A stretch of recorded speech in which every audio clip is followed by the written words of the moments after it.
Welcome to CARICOMP Insider, where high-tech facial recognition meets real-world intelligence.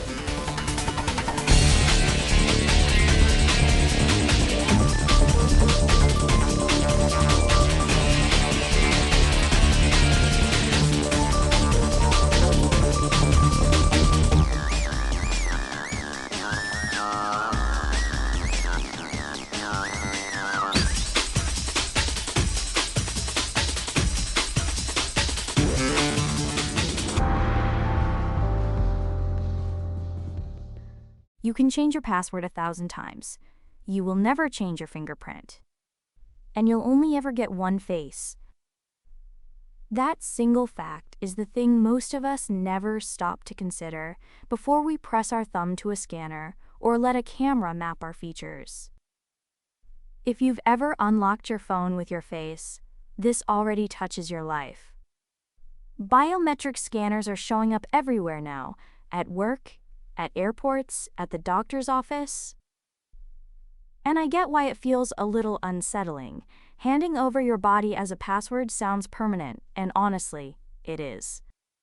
But feeling powerless usually comes from not knowing how the thing actually works. So today, I want to give you 3 simple questions to ask before you ever enroll, and the reason those questions matter more than you'd think. Let's start with why this is exploding right now. The pandemic made everyone hate touching shared surfaces. So contactless options, face and eye scanning, jumped by roughly a quarter to a third in just a few years. Hospitals, food plants, and busy public spaces all wanted hands-free entry. And the money tells the story. The digital identity market sat around $28 billion in 2022. By 2027, it's projected to pass $70 billion. That's more than double in 5 years. Now, when you place your finger on a reader, here's what really happens. The scanner finds up to 100 tiny details in your print, the little ridges and splits called minutiae.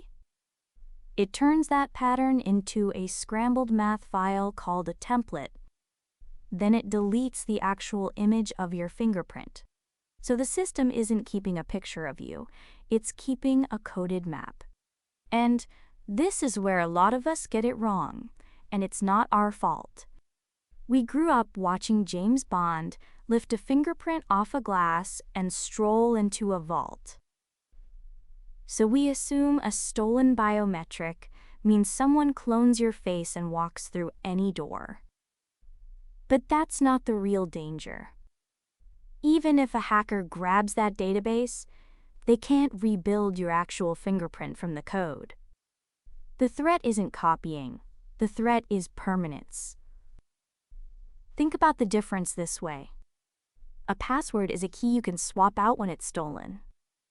Your biometric template is like the shape of that key carved permanently into the lock itself. When a password leaks, the company forces a reset, and you move on. But you can't reset your face, and it gets stickier. Even when you delete your biometric profile, ghosts of it often linger in backups, in activity logs, in the machine learning models it helped train. Many systems are built to hold that data forever because they treat it as a long-term asset. So one leaked template doesn't just threaten one door. Because these codes can resemble each other across systems, a scan stolen from one place might quietly open something else, months or years later.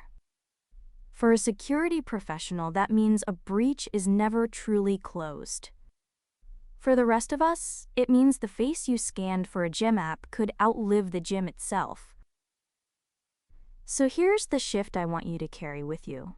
Biometrics aren't risky because they can be copied. They're risky because they can never be replaced. A password is a lock you can rekey. Your body is the one lock you're stuck with for life. So let me leave you with the simple version. Your fingerprint and your face get stored as scrambled math, not as photos.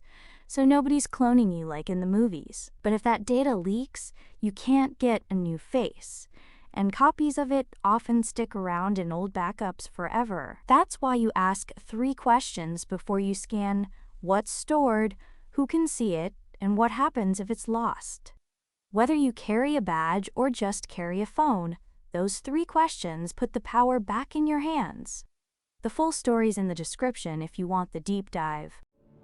Now you know something most people in this industry don't. Use it. And when you're ready to put it to work, caracomp.com. We'll see you tomorrow.